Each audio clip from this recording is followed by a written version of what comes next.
Bismillahirrahmanirrahim. Assalamualaikum warahmatullahi wabarakatuh. Innal hamdalillah nahmaduhu wa nasta'inuhu wa nastahdihi wa nastaghfiruh wa na'udzu billahi min shururi anfusina wa min sayyiati a'malina. May yahdihillahu fala mudilla lahu wa may yudlil fala hadiya lahu. Asyhadu an la ilaha illallah wa asyhadu anna Muhammadan 'abduhu wa rasuluh. Qala Allah subhanahu wa ta'ala, qalu subhanaka la 'ilma lana إلا ما علمتنا إنك أنت العليم الحكيم. قال رب اشرح لي صدري ويسر لي أمري واحلل عقدة من لساني يفقهوا قولي. وقال النبي صلى الله عليه وسلم فإن أصدق الحديث كتاب الله وخير الهدي محمد صلى الله عليه وسلم وشر الأمور محدثاتها وكل محدثة بدعة وكل بدعة ضلالة وكل ضلالة في النار أو كما قال النبي صلى الله عليه وسلم. أما بعد. Tuan-tuan yang dirahmati Allah Subhanahu wa taala, alhamdulillah, syukur pada Allah pada pagi ini dapat kita bersama-sama lagi untuk kita teruskan pengajian kita berkaitan dengan kitab kita, iaitu kitab Umdatul Ahkam. Sudah lama jugalah kita tak ambil kitab Umdatul Ahkam ni. Kita patut nak kena habiskan hadis ni, ada tinggal lagi dalam lebih kurang dalam tak sampai kurang daripada 100 hadis menurut Allah Subhanahu wa taala. Tajuk yang kita akan bincangkan pada pagi ini ialah berkaitan dengan babu lihaqin nasab. Masalah kita kata anak yang dipanggil anak sah taraf dengan anak yang tidak sah taraf. Kalau dalam perbahasan kita dalam bahasa Melayu lah. So kita nak kupas pagi ini hadis-hadis Nabi SAW berkaitan dengan bab nasab, keturunan. Dalam hadis yang ke-322 ni, an Aisyah radhiyallahu anha qalat, ikhtasama Sa'd bin Abi Waqqas wa 'Abd bin Zam'ah fi ghulamin. فقال سعد يا رسول الله هذا ابن أخي عتبة ابن أبي وقاص عهد إلي أنه ابنه انظر إلى شبهه. وقال عبد بن زمعة هذا أخي يا رسول الله ولد على فراش أبي من وليدته. فنظر رسول الله صلى الله عليه وسلم فرأى شبها بينا بعتبة فقال هو لك يا عبد الله، هو لك يا عبد بن زمعة، الولد للفراش وللعاهر الحجر واحتجبي منه يا سودة. فلم يرى سودة قط. Hadis ini daripada Aisyah radhiyallahu anha menuturkan bahawa Sa'ad bin Abi Waqqas berselisih dengan Abd bin Zam'ah. Tanyanya tentang seorang anak, seorang budak. Sa'ad berkata, wahai Rasulullah, anak ini adalah anak saudaraku yang bernama Utbah bin Abi Waqqas. Dia telah berwasiat kepadaku bahawa anak ini adalah anaknya. Lihatlah kemiripannya. Abd bin Zam'ah berkata, ya Rasulullah, ini adalah saudaraku wahai Rasulullah. Anak ini dilahirkan di ranjang bapakku dari hambanya. Nabi SAW lantas melihat kemiripan yang ada, yang nyata dengan Utbah. Oleh kerana itu beliau bersabda, anak ini menjadi hakmu wahai Abd bin Zam'ah. Anak ini bagi pemilik tempat tidur, ini tuannya. Sedangkan orang yang berzina hanya mendapatkan kerugian. Wahai Saudah, berhijablah dari anak tersebut. Oleh kerana itu anak tersebut belum pernah sama sekali melihat Saudah. Tuan-tuan macam Allah Subhanahu wa taala, hadis ini menceritakan kepada kita isu berkaitan dengan anak sah taraf dengan anak yang tidak sah taraf. Anak yang sah taraf ialah anak yang lahir daripada hasil perkongsian yang halal, iaitu nikah yang sahih, nikah yang betul, katakan.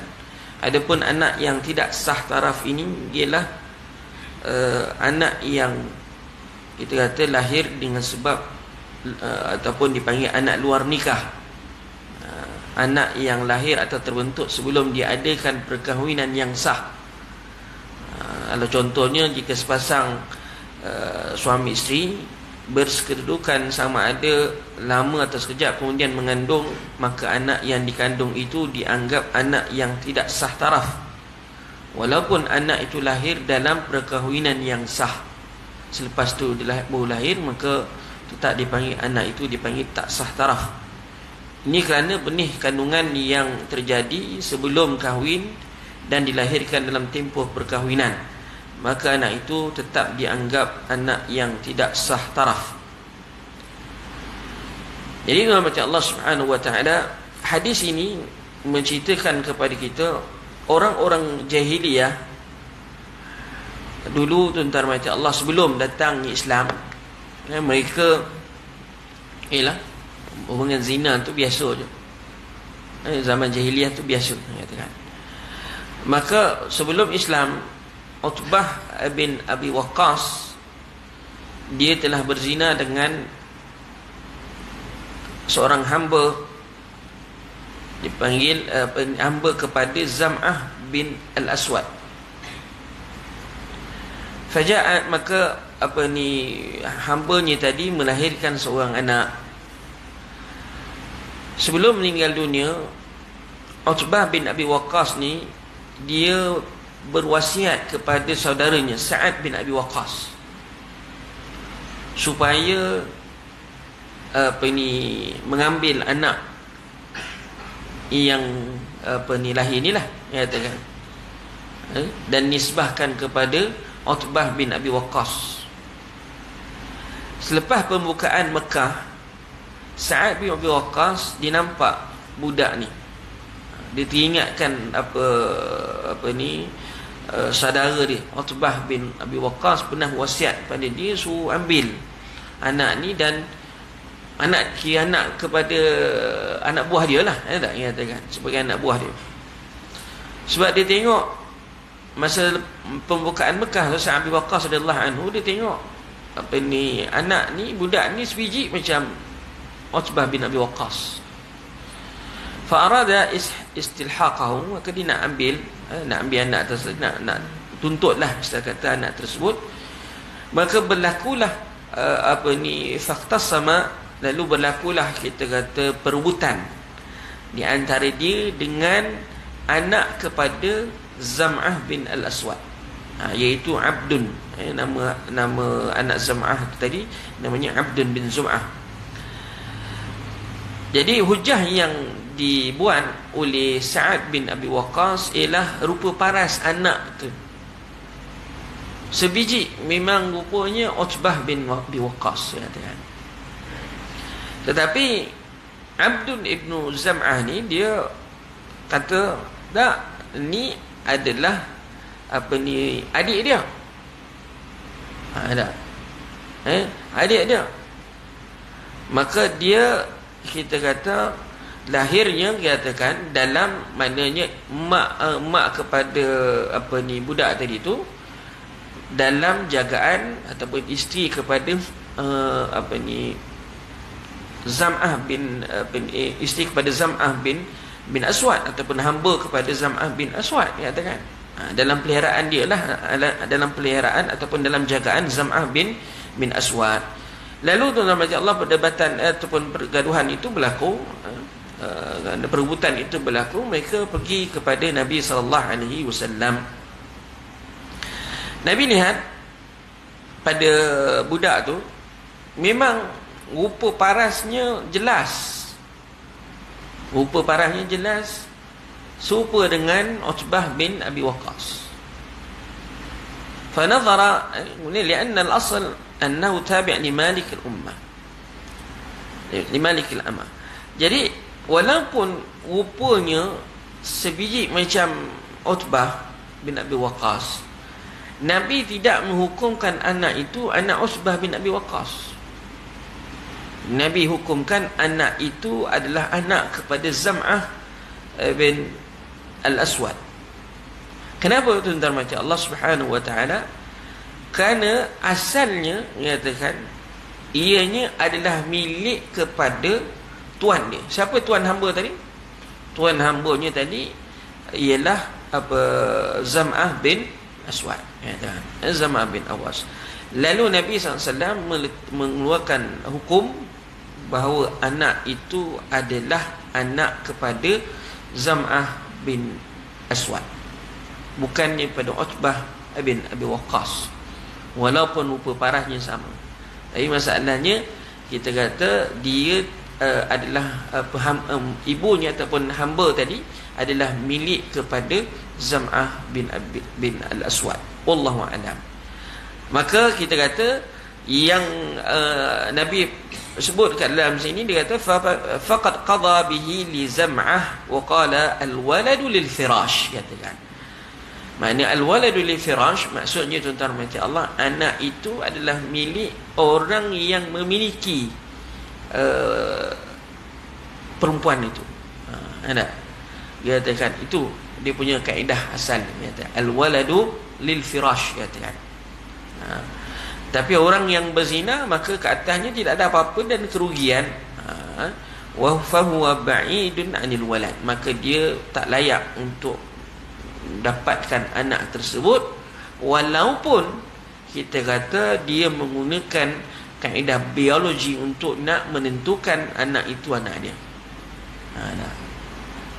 Yang di sini kaedah sini kita tak boleh menggunakan biologi, katakan. Bisa kata berlaku seperti mana dalam kes ini dalam kehidupan kita, dalam masyarakat kita, mahkamah dia tak boleh gunakan biologi untuk nak menentukan anak tu anak siapa. Kat sini jika kes ini berlaku macam Allah Subhanahu wa taala, maka dia akan sebut kaedah fiqh yang dia ada berdasarkan hadis Nabi SAW, al-waladu lil firash, katakan. Al-waladu lil firash, anak itu kepada pemilik dia, katakan, yang telah bersama dengan dia. Maknanya tadi kalau katalah misal kata dia sebelum tu berzina, perempuan tu berzina, dan dia tak berkahwin pun dengan yang dengan yang berzina dengan dia, dia berkahwin dengan orang lain. Tapi masa dia berkahwin tu dia dah mengandung. Dia dah mengandung. Kita tak cerita pasal bab hukum kahwin mengandung dengan berkahwin dengan orang lain. Sekarang ni nak cerita pasal kes ini jika berlaku dalam apa anak tadi katakan. So anak tadi normatif Allah Subhanahu wa taala dihukumkan pada suami yang baru. Kepada suami yang baru, tidak pada suami yang daripada hasil zina. Sebab kaedah dia al-waladu lil firash, walaupun berlaku tuntutan selepas itu, penzina tadi itu yang berzina dengan dia menuntut anak tadi, dia kata itu adalah anak dia. Makanya tuan-tuan mati Allah, tuntutan itu tidak dibenarkan syarak, walaupun menggunakan kaedah biologi sekalipun untuk menentukan nasab keturunan dia.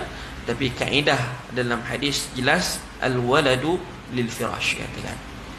Maknanya dia rujuk kepada kita kata yang dah berkahwin dengannya tadi, katakan. Jadi di sini tuan-tuan mati Allah Subhanahu wa taala, wallahu a'lam, mengatakan,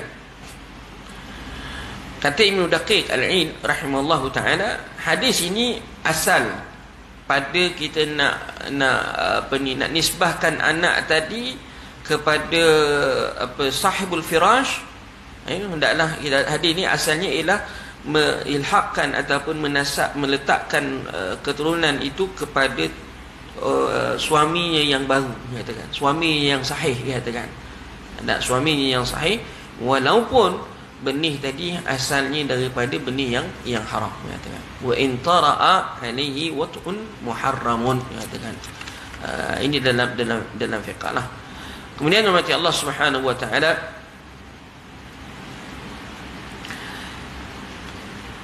kita kata kat sini seterusnya dia kata apa ni, muallif rahimahullahu taala dalam mensyarahkan hadis ni, anna zaujah takunu firashan bimujarrad aqdin nikah. Berlaku je akad nikah, maka suaminya tu dikira isterinya tu dipanggil milik kepada suaminya yang terkini lah, katakan. Suaminya apa ni, isterinya adalah milik kepada suaminya yang terkini bila terhasil je nikah. Dan begitu juga hamba. Wa amnal amata firashun. Adapun hamba itu juga bila berlaku je pemilikan hamba, maka hamba tadi dianggap, kita kata, milik kepada tuannya sendiri, katakan. Bin nanti dulu. Untuk bin kita apa ni belum lagi, katakan. Ni kita lihat apa ni hak kepada apa ni anak tu sendiri, katakan. Wa annal amata firash lakin la tu'tabar illa biwat'i sayyid fala yakfi mujarrad milk. Dekat sini nama Allah, untuk seorang hamba tadi, dia tidak cukup untuk pemilikan saja, tetapi syaratnya ialah pemilik tadi melakukan juga hubungan dengan apa ni, dengan anaknya, dengan isteri tersebut, dengan hamba tadilah, dengan hamba. Kalau tidak berlaku hubungan seorang tuan dengan pemilik pemilik dengan hambanya tadi, maka tidak dikira. Maknanya telah berlaku hubungan di antara apa ni, pemilik dengan hamba, berbanding dengan apa ni, suami dan isteri yang telah hasil daripada akad nikah. Sebab kalau hamba dengan tuan ni, dia tidaklah sama macam hukumnya suami isteri, katakan dalam bab akad nikah, sebab dia dianggap sebagai hamba. Mana hamba, kita sebagai seorang tuan kepada hamba, dia boleh melakukan hubungan dengan hambanya, katakan. Itu kaedah, sebab tu isteri kita boleh 4 saja, tapi hamba tak kisah, dia tidak ada bilangan yang dihadkan oleh ulama. Untunglah kalau ada hamba ramai. Tapi hamba ada ke sekarang? Hamba tak ada, katakan. Tak. Kena balik zaman macam dululah, katakan. Kalau nak ada hamba itu, hamba ni nama Allah tidak ada sekarang ni. Dan hamba akan berlaku jika adanya hamba itu terhasil daripada tawanan perang. Bila berlakunya peperangan di antara umat Islam dengan orang bukan Islam, nyatakan wallahu alam, kita tahu akhir zaman nanti, mana kafir berlaku di antara orang Islam dengan kafir harbi contohnya. Kafir yang boleh diperangi. Berlakunya peperangan di antara orang Islam dengan orang kafir tadi, tadi dengan kaedahnya bukan kafir zimmi, kafir harbi, maka adanya tawanan itu dianggap sebagai hamba. Dan seseorang pemilik hamba tadi, dia boleh melakukan hubungan dengan hambanya, dan anak tadi kalau ada daripada hasil hambanya, anak itu dianggap sebagai merdeka, dan anak itu adalah anak dia sendiri, katakan. Wallahu a'lam. Jadi nama Allah Subhanahu wa taala di sini kita kata yang ketiga, أن الاستلحاق لا يختص بالأب بل يجوز من الأخ وغيره من الأقارب, katakan. Kat sini nama Allah Subhanahu wa taala hukum seterusnya dia kata hukum serupa biologi, katakan, tidak boleh diambil kira. Berdasarkan hadis ni, biologi tak boleh diambil kira. Bawalah ujian DNA ke apa ke, katakan, tidak diambil kira, katakan. So kaedah tu adalah kita kena ikut. Kata ulama daripada Malikiyah, Syafi'iyah wal Hanabilah, amara Nabi sallallahu alaihi wasallam, Nabi sallallahu alaihi wasallam memerintahkan Ummul Mukminin Saudah berhijab daripada, maknanya tidak mendedahkan auratnya pada budak tadi, ala sabil ihtiyat wal wara', ala sabil ikhtiyar. Lamma ra'a Walaupun Nabi melihat ada keserupaan yang sangat kuat dengan Utbah bin Abi Waqqas. Saudah dengan saya tak pasti sangat apa hubungan Saudah dengan Utbah bin Abi Waqqas. Itu mungkin ada hubungan pertalian macam Allah Subhanahu wa taala, saya tak pasti nyatakan. Yang tu kena rujuk balik dalam kitab dalam kitab menyatakan apa hubungan Saudah dengan Utbah bin Abi Waqqas, yang menyebabkan mungkin ada di sana ada hubungan mahram di antara Saudah dengan Utbah bin Abi Waqqas. Wallahu a'lam. Nak kena tengok balik dari sudut pertalian itu tuan-tuan mati Allah. Dan di sini mati Allah Subhanahu wa taala balik kepada istilah kita kat Malaysia ni, kalau apa yang dipanggil nikah, yang dipanggil nikah ataupun anak yang sah taraf dan anak yang tidak sah taraf, katakan. Wallahu a'lam. Bila setahu saya mati Allah Subhanahu wa taala di Malaysia, untuk anak itu dibinkan kepada si bapa ataupun orang yang dah berkahwin dengannya, umur bayi tadi tuan-tuan macam Allah yang dilahirkan adalah cukup 6 bulan tempohnya. Cukup 6 bulan. Kalau tak cukup 6 bulan, maka dia anak tadi perlu dibinkan dengan Abdullah, katakan. So nak kira macam mana 6 bulan tu, bila tarikh dia kahwin, bila tarikh dia lahir. Bila tarikh mak bapak dia kahwin, bila tarikh dia lahir, katakan. So nanti plus minus lah, tolak, katakan cukup tak 6 bulan. Kalau cukup 6 bulan, maka anaknya tadi boleh dibinkan kepada suaminya. Suami. Kalau tak cukup macam Allah Subhanahu wa taala, walaupun anak tadi ialah hasil daripada sumbang mahram suami isteri tadi, maka tetap anak itu tidak boleh dibinkan dengan bapa dia sendiri.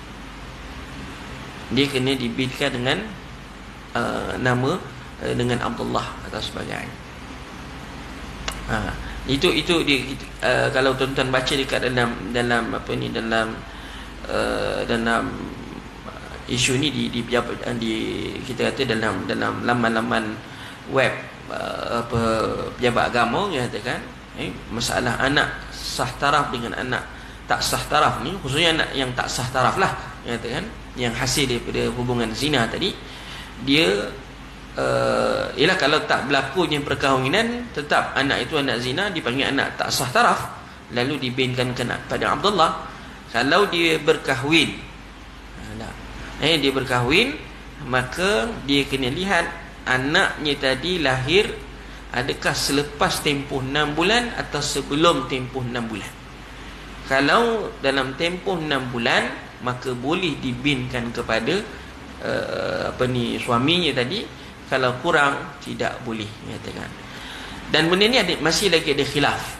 Dan setiap negeri, macam contohnya saya Perlis, saya tak pasti Perlis macam mana, adakah terus automatically bila dia berkahwin saja anak tu lahir dibinkan kepada bapaknya. Wallahu a'lam. Dengan kaedah al-waladu lil firash, katakan, menggunakan kaedah hadis ni.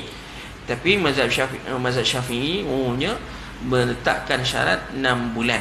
Kenapa 6 bulan mati Allah? Sebab dia ambil kaedah paling awal seorang itu boleh melahirkan anak ialah 6 bulan. Ada hamluhu wa fisaluhu fi amain, katakan. Maknanya hamilnya dan kita kata seorang itu boleh dipanggil istilahnya dalam ayat Al-Quran tu, saya tak ingat ni, kalau radha'ah katakan haulaini kamilaini liman arada an yutimma ar-radha'ah, katakan Kalau untuk orang yang nak dia panggil nak menyusukan penyusuan yang sempurna, ialah tempohnya 2 tahun, dia katakan. Dia adalah dalam ayat hadis tu tadi, dalam ayat Quran macam Allah, bila ditolak dia adalah cara-caranya, kaedahnya dia akan dapat 6 bulan sahaja minimum seorang itu untuk membolehkan dia melahirkan anak. So 6 bulan itu dia ambil sebagai, kita kata, sebagai satu kaedah untuk penetapan nasab kepada suami, katakan. Jadi kalau ingat ayatnya, nanti kan saya baca macam Allah Subhanahu Wa Taala, bacakan ayatnya. Wallahu a'lam. Jadi tuan-tuan macam Allah Subhanahu Wa Taala, itu hadis yang pertama yang kita nak baca pada pagi ini. Kita lihat hadis yang kedua. An Aisyah radhiyallahu anha qalat, annaha qalat inna Rasulullah sallallahu alaihi wasallam dakhala alayya masruran tabruku asariru wajhi faqala alam tara anna mujahzizan nazara anifan ila Zaid ibn Harithah wa Usamah bin Zaid faqala inna ba'd hadhihi al-aqdam liman la min ba'd wa fi lafz kana mujazzizun qaifan. Daripada Aisyah radhiyallahu anha menuturkan bahawa Rasulullah SAW menemuinya dalam keadaan bergembira sehingga gari-gari di keningnya memancar. Nabi bersabda, tidakkah engkau tahu bahawa Mujazziz ialah seorang dari Bani Mudlij, iaitu satu kabilah yang dikenal ahli dalam mengenali jejak. Dalam kitab Taisir Al-Allam Syarah Umdatul Ahkam ni, dalam terbitan Ibn Khuzaimah tertulis mujazzizan, yang benar ialah mujazzazan.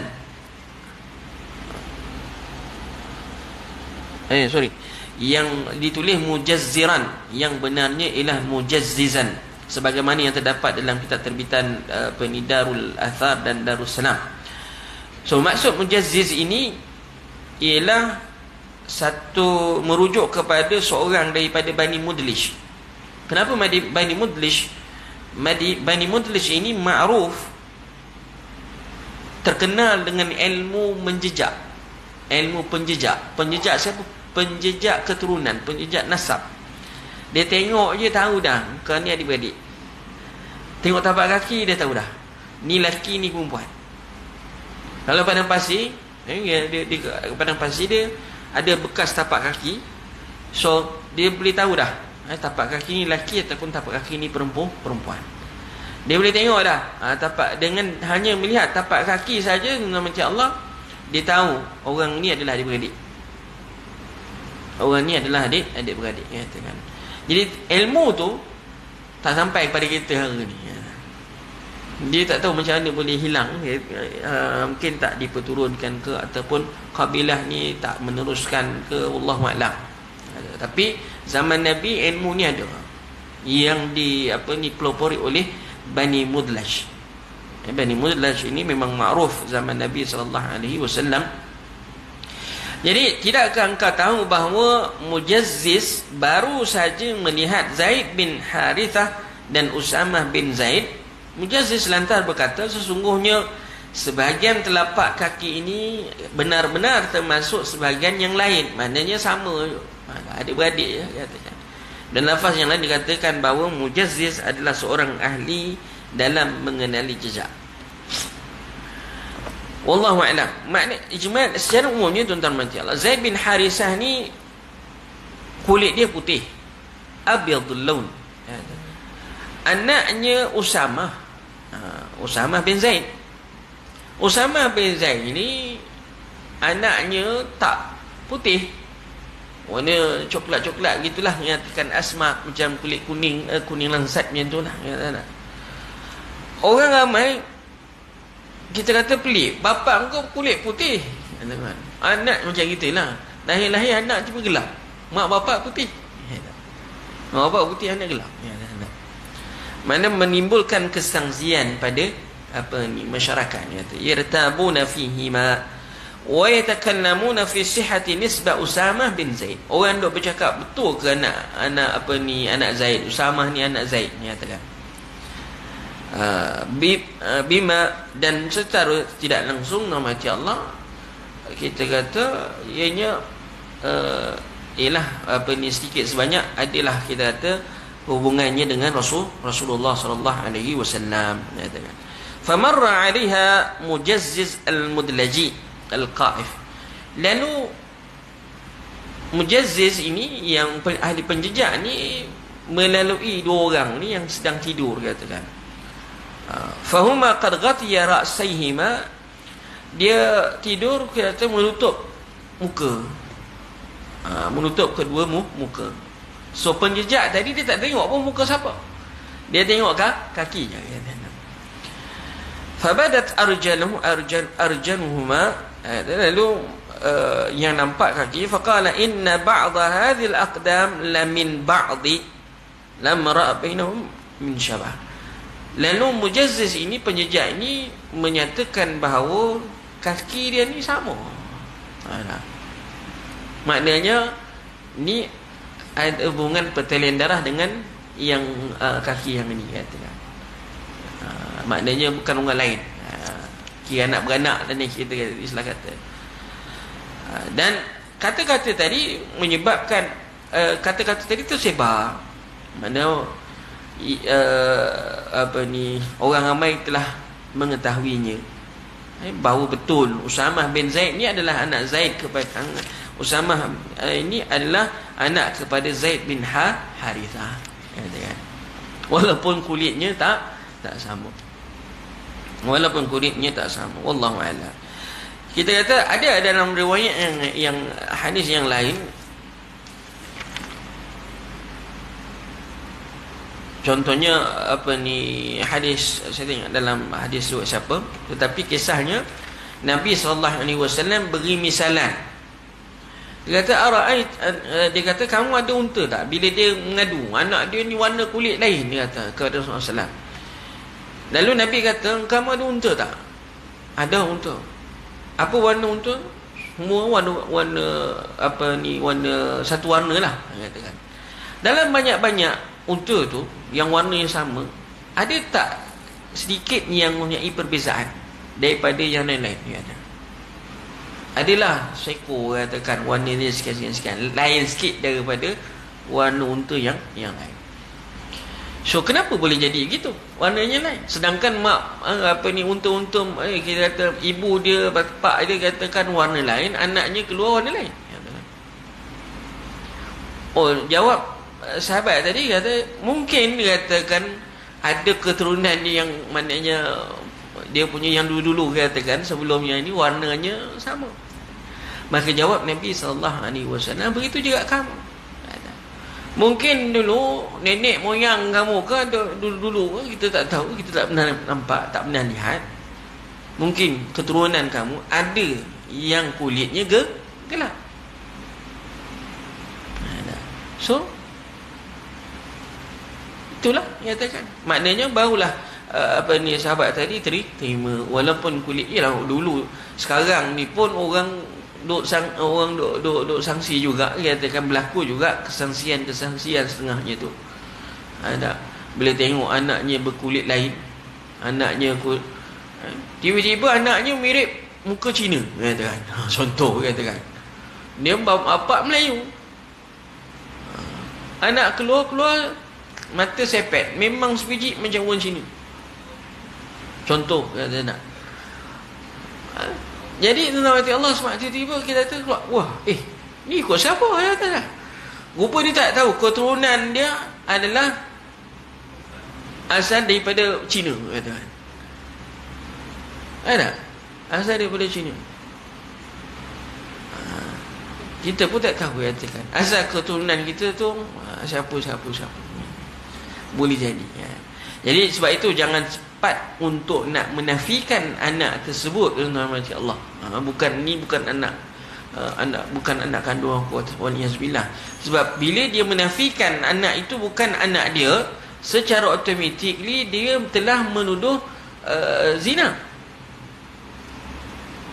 Itu lagi besar masalah lain, katakan. Jadi sebab itu tuan-tuan Allah, berhati-hati, katakan. Berhati-hati. Jadi tuan-tuan Allah, dalam kes ini katakan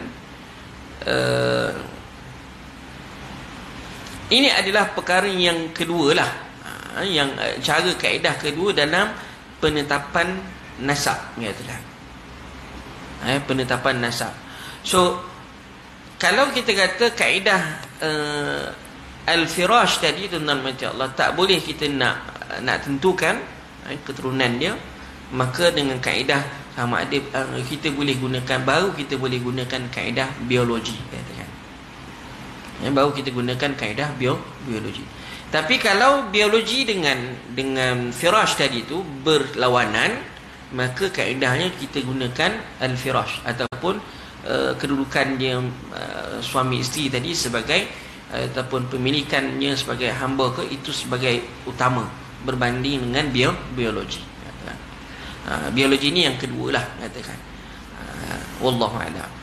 Jadi tuan-tuan macam Allah, dalam kes ini cukup untuk menerima satu bukti je. Kalau ada satu bukti biologi pun dah cukup dah. Kalau kata untuk nak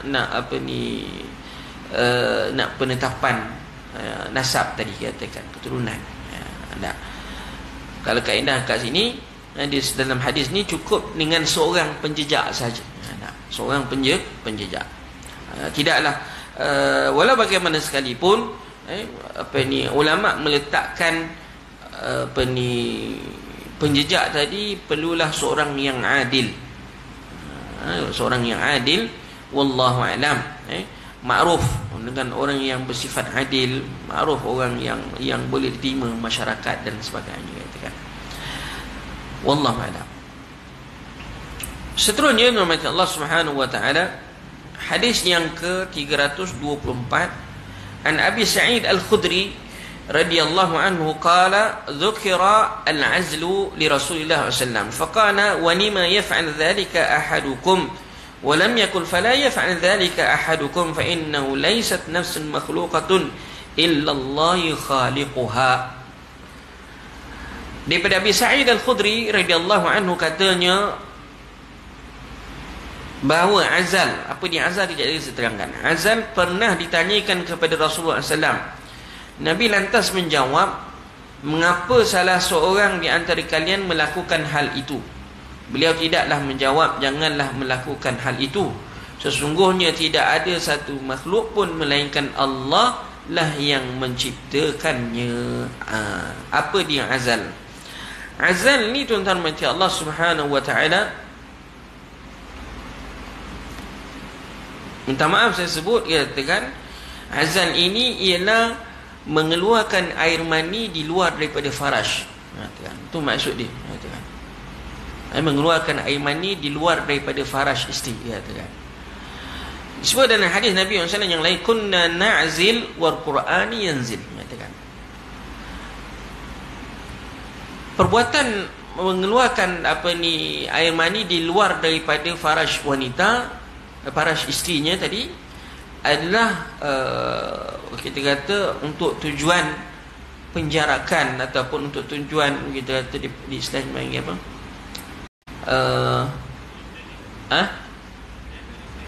Family planning, katakan.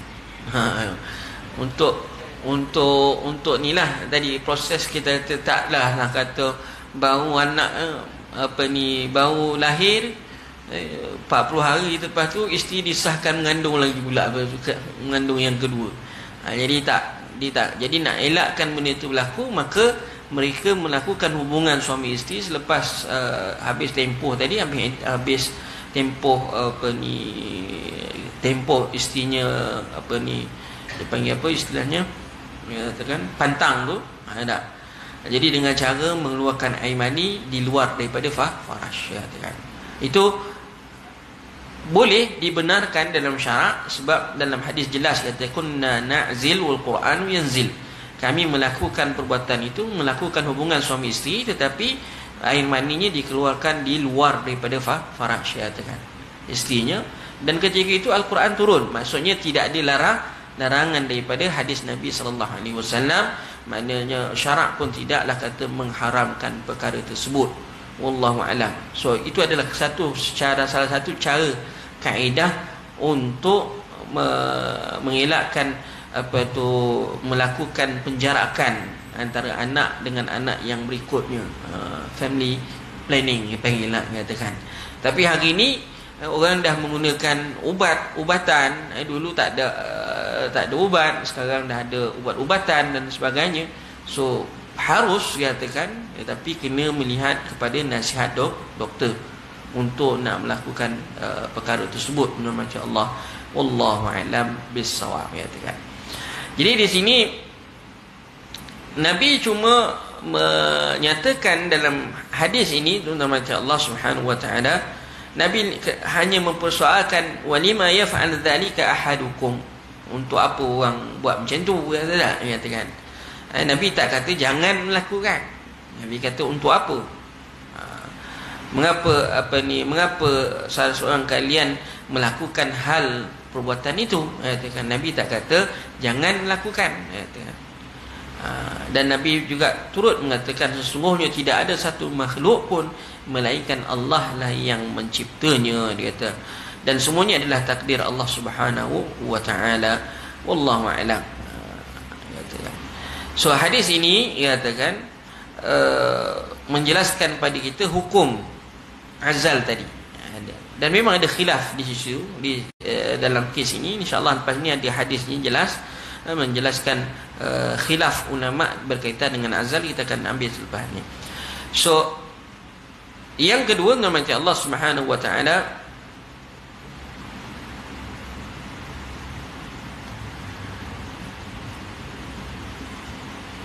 kita kata yang kita merancang, katakan, yang menjadikan kita kata yang menjadikan anak tadi semua Allah Subhanahu wa taala.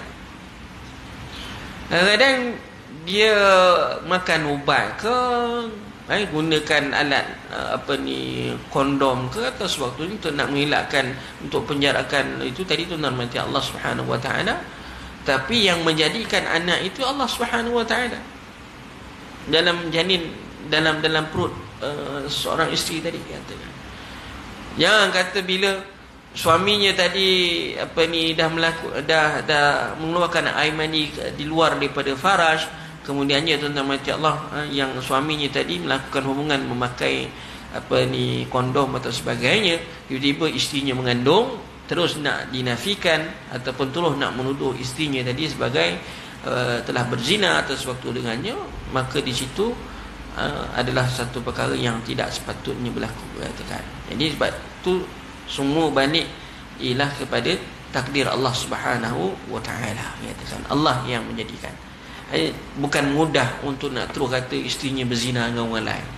Ada Allah. Tapi kalau memang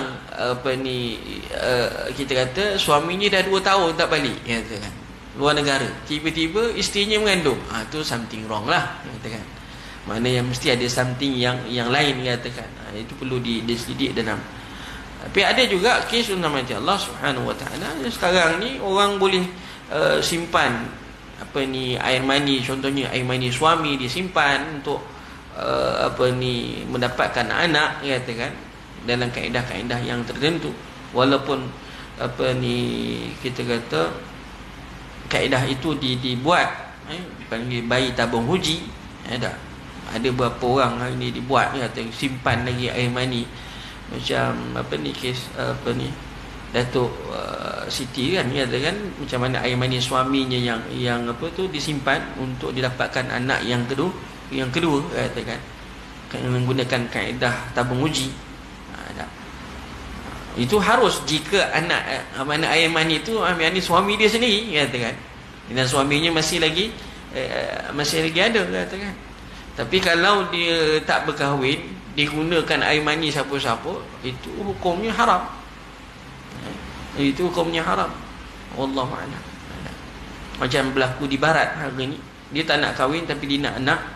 Dia pergi cari tabung untuk buat tabung uji. Dia ambil daripada air mani orang yang popular ke ataupun siapalah, katakan. Dia ambil benih tadi dan dimasukkan ke dalam rahim, terus mengandung, walaupun dia tidak melakukan hubungan suami isteri, tapi dia ada anak. Itu adalah perbuatan yang haram, katakan. Wallahu a'lam. Baik. Jadi tuan-tuan macam Allah Subhanahu wa taala, so hadis ini kita jelas kita katakan masalah berkaitan dengan dengan al-azal tadi. Ini hadis yang berikutnya, hadis yang saya bacakan, Jabir bin Abdullah radhiyallahu anhu qala kunna na'zil wal Qur'an yanzil law kana shay'an yunha anhu lanahana anhu al-Qur'an.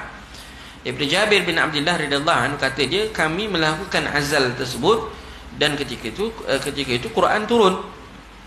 Kalaulah katakan satu itu dilarang, maka tentulah telah turun wahyu kepada Nabi sallallahu alaihi wasallam pengharaman tersebut. Wallahu alam. Khilaf ulama dalam bab hukum azal ni, Imam Abi Hanifah, Imam Malik, Imam Ahmad mengharuskan ila jawazihi fi zawja al-hurrah biidniha wa fi zawjatil amah bi idni sayyidiha, menyatakan wa fil amah bi ghairi izni ahad, menyatakan. Maknanya kita kata kalau kita kata isteri tadi, maknanya isterinya kena mengizinkanlah, menyatakan isteri kena izin untuk suaminya tadi mengeluarkan air mani di luar daripada farash, menyatakan. Wallahu a'lam. Ini kita kata kenapa minta izin isteri pula, Ustaz menyatakan wallahu a'lam. Mungkin melihat daripada kepuasan seorang isteri tadi, kerana mungkin mengeluarkan air mani di luar menyebabkan dia tidak berasa puas ke atau sebagainya, wallahu a'lam. Itu di sudut yang itulah menyatakan. Dan hadis ini jelas menyatakan keharusan untuk melakukan azan. Tapi Imam Syafi'i rahimallahu taala ataupun mazhab Syafi'i, jumhur ulama kata harus, katakan boleh. Tapi mazhab Syafi'i, wa dhahaba Syafi'i ila jawazil azal mutlaqan. Maknanya dalam mazhab Imam Abi Hanifah, Malik, Imam Ahmad, dia kaitkan dengan keizinan. Boleh tapi dengan izin. Mazhab Syafi'i boleh tanpa izin. Tanpa izin. Wa dhahaba Syafi'i ila jawazil azal mutlaqan fil hurrah wal amah. Wa ruwiyat rukhsah an 10 min as-sahabah. So keringanan kebolehan ini diriwayatkan daripada banyak sahabat. Wallahu a'lam. Tapi Imam Ibn Hazm rahimahullahu taala berpandangan bahawa hukumnya adalah haram. So jumhur ulama maknanya menyatakan harus, boleh. Imam Syafi'i, Imam Malik, Imam Ahmad, Imam Abi Hanifah semua kata boleh. Bezanya tadi hanya perlu dengan izin ataupun tanpa izin. Imam Syafi'i kata tak perlu izin. Imam Malik, mazhab Maliki, mazhab Hambali dan Hanafi, dia mengatakan perlu mendapat keizinan pasangannya, menyatakan wallahu a'lam. Imam Ibn Hazm menyatakan hukumnya haram, menyatakan hukumnya haram. Dan Imam Ibn Hazm dia menggunakan hadis yang diriwayatkan daripada Sahih Muslim daripada Juzamah binti Wahab qalat hadarat Rasulullah sallallahu alaihi wasallam fi unas wa sa'alu 'anil azab faqala dhalika al-wa'dul khafi وجعل هذا الحديث ناسخا لحديث إباحة التي هي على وفق البراءة الأصلية وهذا حديث ناقل عن البراءة الأصلية هذا جوابهم. Dia kata dalam hadis sahih Muslim menyatakan Nabi kata perbuatan itu adalah satu yang dipanggil al-wa'dul khafi, maknanya seolah-olah mengisyaratkan ianya dilarang, menyatakan Nabi mengisyaratkan bahawa perbuatan itu adalah larangan. Perkataan wa'dul khafi itu dipanggil kiasan kepada makna larangan perbuatan tersebut, menyatakan dalam fiqh. Maka Imam Ibn Hazm menjadikan hadis ini sebagai menasahkan ataupun membatalkan hukum riwayat hadis yang sebelum ni. Wallahu a'lam. Jadi kita kata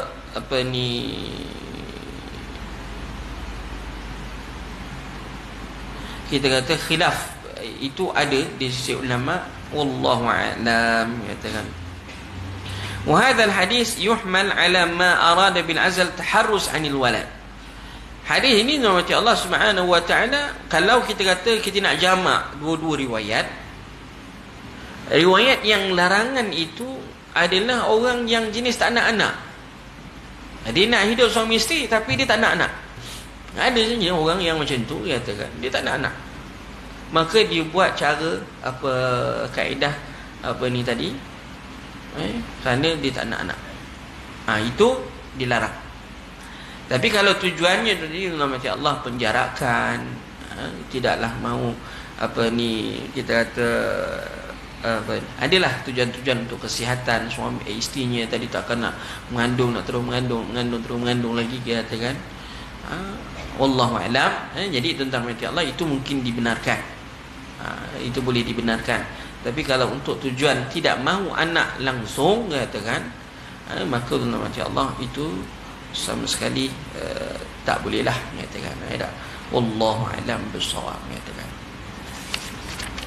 So itu hadis dia yang keempat kita. Dan terakhir dalam bab ni tentang mati Allah, an Abi Dzar radhiyallahu anhu annahu sami'a Rasulullah sallallahu alaihi wasallam yaqul laysa min rajulin idda'a li ghairi abihi wa huwa ya'lamu illa kafara wa man idda'a ma laysa lahu falaysa minna وَلْيَتَبَوَّأْ مَقْعَدَهُ مِنَ النَّارِ وَمَنْ دَعَا رَجُلًا بِالْكُفْرِ أَوْ قَالَ يَا عَدُوَ اللَّهِ وَلَيْسَ كَذَلِكَ إِلَّا حَارَ عَلَيْهِ كَذَا عِنْدَ الْمُسْلِمِ وَلِلْبُخَارِ نَحْوُهُ. Hadis yang terakhir daripada Abi Dzar radhiyallahu anhu menuturkan bahawa dirinya mendengar Rasulullah sallallahu alaihi wasallam bersabda, tidaklah seorang yang menasabkan dirinya tidak kepada bapanya padahal dia mengetahuinya, melainkan dia telah kufur. Barang siapa yang mengaku-aku sesuatu yang bukan miliknya, maka dia tidaklah mengikuti petunjuk kami, dan silakan dia menempati tempat duduknya dalam neraka. Barang siapa yang menuduh orang lain telah kafir atau mengatakan wahai musuh Allah, padahal sebenarnya tidaklah demikian, melainkan tuduhan itu justru akan kembali kepada dirinya sendiri. So demikianlah hadis yang diriwayatkan oleh Imam Muslim. Imam Bukhari juga meriwayatkan hadis yang serupa dengan hadis ini. Tuan-tuan dan Allah Subhanahu wa taala, hadis ini kita kata apa ni, ada tiga larangan ataupun peringatan Nabi sallallahu alaihi wasallam, peringatan yang sangat-sangat tegas, katakan. Yang pertamanya, bila seorang itu tahu bapanya siapa, aliman abahu muthbitan nasabuhu, dah telah sabit dia punya keturunannya, tapi jika dia menafikan bapaknya tadi ataupun ibunya, ataupun buat-buat tak tahu, mundaiyan nasab ila ghairi abihi atau ghairi kabilatihi, makna ataupun dia dah tahu dah tu bapak dia, dari segi nisbahnya mengikut kaedah-kaedah yang tadi disebut, tapi dia tak nak terima apa ni, itu adalah bapaknya, itu adalah ibu bapanya, maka perbuatan itu dalam hati Allah adalah satu perbuatan yang di apa ni, dia katakan disebut dalam hadis ni, kata Nabi SAW, illa kafara, katakan sesungguhnya kecuali dia telah kufur. Tapi kufur kat sini kita akan lihat nanti lepas ni dalam hati Allah apa yang dimaksudkan dengan kufur yang umum tu, kita bagi apa yang dimaksudkan dalam hadis ni. Yang kedua, dalam hadis ini yang keduanya, ayyadda'i wa huwa alim ma laysa lahu min an-nasab. Yang kedua, dia tahu, ayyadda'i wa huwa alim ma laysa lahu min as'au mal aw haqq min al-huquq aw amal min amal aw yaz'am sifatus fihi yastaghilha wa yasrafu biha wujuh an-nas ilayhi. Dia tahu, tetapi dia tahu kebenaran, dia tahu itu bukan hak dia, tapi dia mendakwa itu hak dia. Sedangkan dia tahu yang itu bukan hak dia, cuma dia tetap mendakwa benda itu adalah hak dia. Baik pun yang pertama ataupun yang kedua, perbuatan itu sama juga hukumnya haram. Yang ketiga, nama Allah Subhanahu wa taala ialah apabila seorang itu menuduh orang lain sebagai kufur, ataupun dia menuduh, meletakkan perkataan kafir itu pada individu. Bukan umum menyatakan. Maknanya umum tu macam mana Ustaz? Orang yang melakukan perbuatan sekian-sekian maka dia telah kafir katakan, ataupun dia telah keluar daripada Islam. Umum tak ada masalah, tetapi bukan secara khusus. Jangan hukum seorang alim dalam ceramah, ustaz meletakkan hukum secara umum, kita yang belajar ni pula kita letakkan secara khusus. Itu satu kesalahan. Yang kadang ialah orang tanya, apa hukum ustaz orang yang kita kata contohlah menolak hukum Allah, contoh menyatakan ialah menolak hukum Allah pada dasarnya menyebabkan seorang itu keluar daripada Islam, menyatakan secara umum, menyatakan datang kita yang dengar, engkau tolak hukum Allah, engkau kafir, itu tak boleh. Itu tak dibenarkan oleh syarak. Hukum umum kita kata yes, katakan, tapi hukum khusus tak boleh, katakan.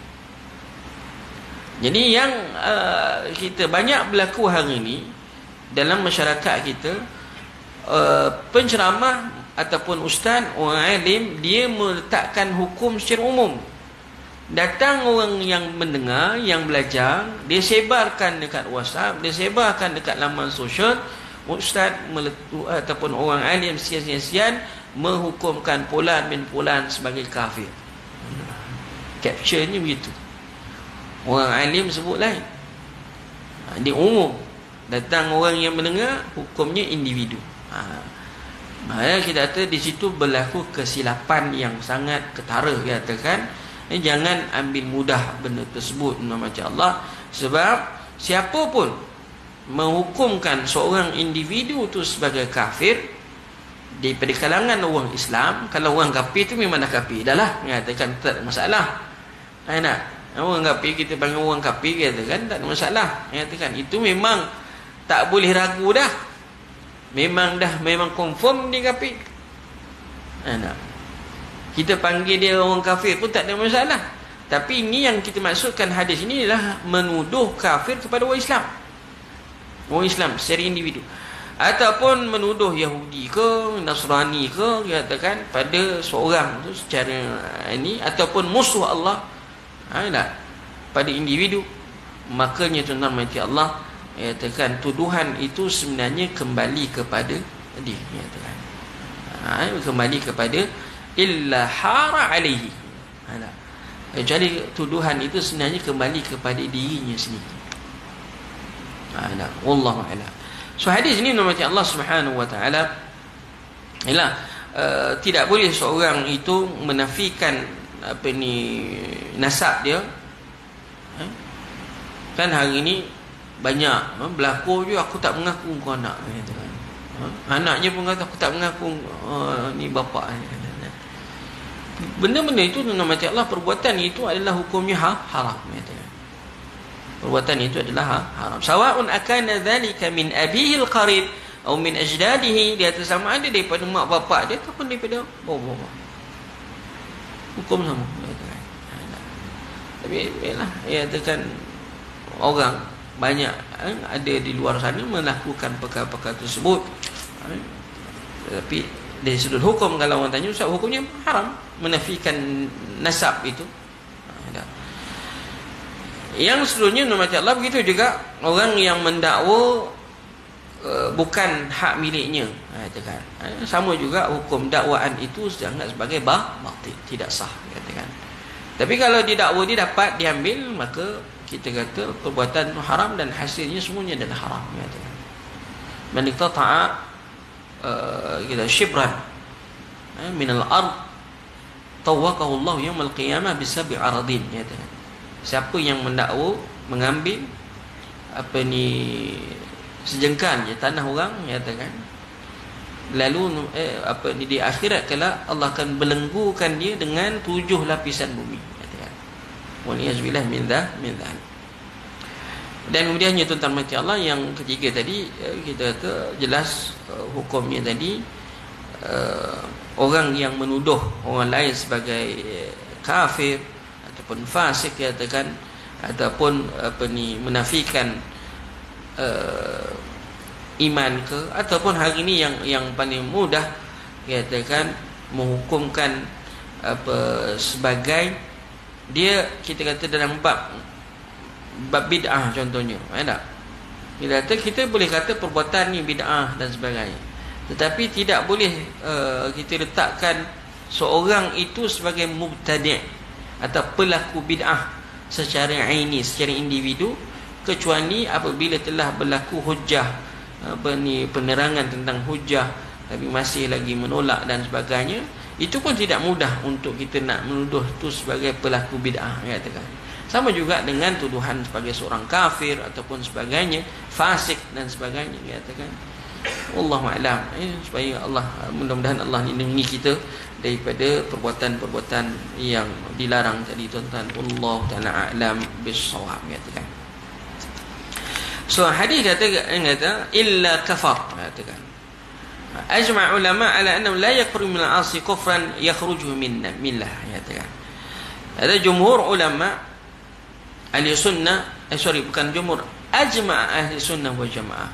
Makna ijma' ahli sunnah wal jamaah, seorang itu tidak dihukumkan kafir dengan sebab maksiat yang dilakukan. La yakfuru min ma'asi kufran, makna dengan satu-satu maksiat itu, maksiat yang kita kata walaupun dosa kecil atau dosa besar lah, katakan. Dia walaupun dia melakukan dosa kecil ke dosa besar, kita tidak mengeluarkan terus daripada hukum ataupun tidak mengeluarkan daripada Islam secara umum begitu, kecuali jika misal kata dia meninggalkan semayang. Dalam bab meninggalkan salat tadi adalah kita kata perbezaan khilaf di ulama. Ada yang mengatakan seorang itu kalau tidak salat, katakan automatically terus dianggap sebagai keluar daripada Islam. Itu mazhab Hanbali dan sebagainya. Tapi mazhab Syafi'i, khususnya mazhab Syafi'i, kita meletakkan dalam mazhab Syafi'i disyaratkan ada, kita kata, serta menyatakan salat itu tidak wajib, baru boleh dijatuhkan dia sebagai seorang yang keluar daripada Islam. Itu dalam inilah dalam mahkamah yang akan tentukan, bukan secara individu. Kita kalau kita jumpa orang yang macam tu, dia menafikan sembahyang tak wajib apa semua, kita pun tak boleh nak menghukumkan orang tu sebagai kafir. Yang menghukumkan orang tu sebagai kafir ialah mahkamah. So kena faham konsep itu baik-baik. Wallahu a'lam. So hadis tadi yang dimaksudkan illa kafar, orang yang mendakwa yang menolak nasab tadi, dia hadis tadi telah kufur, tapi bukan maksudnya kufur tadi kufur yang keluar daripada Islam, tetapi dia panggil kufur nikmat. Kufur nikmat. Wallahu a'lam. Dianggap sebagai kufur nikmat. Wallahu a'lam. Itu yang dimasukkan dalam hadis ini. Wallahu ta'ala a'lam bis-shawab. Okey, nanti lepas ni insya-Allah kita ambil berkaitan dengan tajuk iaitu berkaitan dengan susuan. Adik-beradik, susuan, katakan. Wallahu a'lam. Ada soalan nak tanya kalau ada? Kalau ada lah. Tak ada, selamat. Tak ada. Baik, setakat itu saja rahmati Allah. Kita sudahi dengan kita dengan bacaan tasbih kafarah. Subhanakallahumma bihamdika asyhadu an la ilaha illa anta wa astaghfiruka wa atubu ilaik. Assalamualaikum warahmatullahi wabarakatuh.